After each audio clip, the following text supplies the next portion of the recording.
Hello, I'm Lyndon Collard. This is Live Rock Critic 17, The Trash Bin, Foster the People, Lady Antebellum, Black Star, Chaos, Widespread Panic. My first Live Rock Critic reviews were reviews of performers who appeared on Saturday Night Live. I wonder sometimes how the decision is made to have a band such as Foster the People on Saturday Night Live. At the end of their second song, Kenny G sat in on clarinet. Now that we've gotten over the good parts, on with the trashing. Am I dated? Or is posing a huge industry? I thought the music was mediocre. Both songs, schmaltzy, light pop. Vocalist Mark Foster scoots around stage wiggling his fat little girlish ass with the Ugg handles in between bouts of crooning in a weak, amateurish voice. Foster dances about and then poses at playing keyboard, pressing two pre-programmed keys. Mark has developed some form of foot noodling procedure in lieu of dancing. It's not cute. The song, Pumped Up Kicks, has a catchy hook which is repeated so many times that I begin to get ill at the thought of hearing it again. I'm astounded to hear that the song, the band, and the video seem to get work, get nominated, and get 29 million hits on YouTube. I found the music video to be boring, not related in any way to Kicks. The second song, Houdini, added a three-man horn section and instrument changes all around, as if it mattered. The audience, which follows Foster the People, looks like it could be composed of mostly teeny boppers, and I do not see how this really crosses over and connects with the audience of Saturday Night Live. The preceding Saturday night featured the music guest, Lady Antebellum. Another damned poser fest with auto-tune. There is nothing to say but that Lady A produces schmaltz, the Lawrence Welk of country. Last week was a great week for lousy performances on HDTV. Longtime leader of the pack, Stephen Colbert, hosted a crap rap performance by the former rap icon Mos Def, or whatever, now trafficking his hasty rhymes as Yasin Bey and Talib Kweli. Whoever he is joined in with him to deliver perhaps the most amateurish, self-serving, and weak rap performance I've ever seen. Yaz and Tall claim that we are getting their Black Star stuff right from them without a corporate intermediary. Guys, there are lots of kinds of crap available without corporate intermediary. Just head for the nearest dog park. While I'm trashing rap, I will deal with Chaos. I caught Chaos performance on George Stromanopoulos.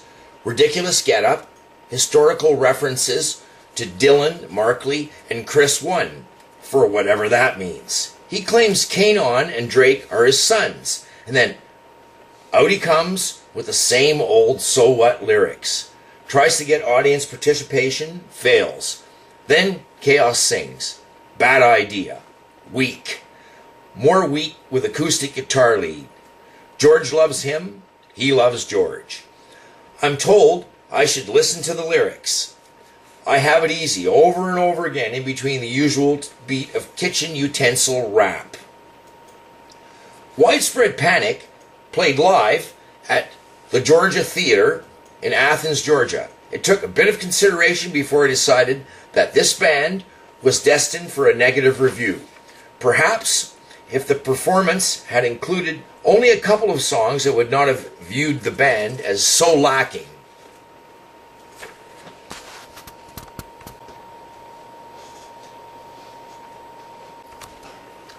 I've had the black bar put over my face, not to block my vision or to suggest blindness, but to obscure my identity and warn those with no stomach for negative reviews. Think about the faces whose identity was obscured by the black bar over the eyes in the mid-last century.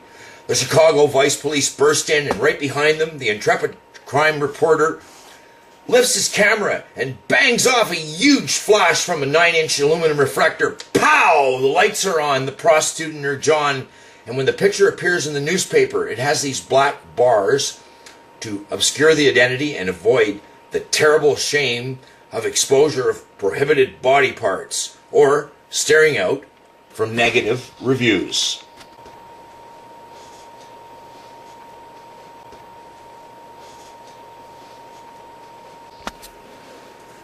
The Georgia Theatre in Athens, Georgia has a great laser light show. Jimmy Hearing has a great guitar sound. Starts out with an old Sunburst Telecaster, but it's a bit too much like a blues jam guitar for me. I find it gets boring soon. There is a lack of continuity to the band's work, while there is an unstimulating sameness, especially later in the performance, where the same highly sustained guitar sound dominates. A warbling and whistling, and then predictably toughens up, but not too much. Not enough to quickly resume highly sustained sameness. Grim of visage as a headsman is Jimmy Hearing. He does not seem to be enjoying himself. Looks like he has stage fright. Good drums by Todd Nance. Domenico Cortez provides percussion. If you watch closely, similarly to some of the percussive moves made by the members of Foster, you can see percussion but you can't hear it. Particularly noteworthy is the Domenico effort on a series of graduated tube chimes. Inaudible, but he does it more than once. John Bell has a very nice Rickenbacker guitar, which he uses to form a framework that keeps the band together as much as it is. His voice wears on me very quickly. Sounds like the voice rednecks use when they're calling cops or complaining. The reedy hillbilly vocals go on and on from one song to the next with little change. Dave Schools has an interesting 6-string bass. Members of Widespread Panic are making cool individual sounds, but the tune meanders about so much that I don't find it makes it. It makes me wonder how many live jams I played harmonica at that were not as good as they seemed to be to us the players. I always tried to integrate the tune and the nuances of the vocal into my extensive, very loud harmonica solos. I hope it really worked. There was a lot of noodling on piano by Jojo Herman, along with some very good twarbling, but noodling still by lead guitar player Jimmy Hearing. A band that is not well rehearsed will lag and start, I think, and become unsynchronized at times. Watch the audience dancing. If they are stumbling and bumping, there is a flaw in the music. Check out the HDNet Foreigner concert and see how the dancing by the audience goes. Jimmy Hearing brings out his PRS or B3. The wonderful sounds and great licks could be used to compose dramatic imagery. I don't think that Hearing handles being on stage very well. He is in his shell, spraying out wonder sound, but it's getting more and more the same. The organ in Widespread Panic has its moments.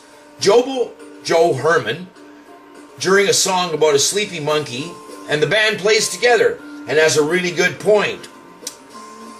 I wonder what the audience thinks. Are they aware of the sameness, or are they lost in the moment of the live performance, enjoying the good sounds as they happen? There was not a lot of applause at the Georgia Theatre in Athens, Georgia. So long for now. I'm Lyndon Collard. This has been Live Rock Critic 17. The Trash Bin. Foster the People, Lady Antebellum, Black Star, Chaos, and Widespread Panic were reviewed.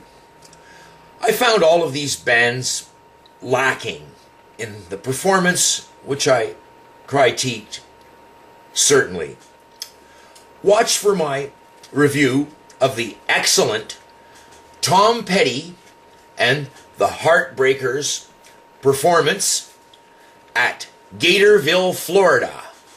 Upcoming soon in Live Rock Critic 18.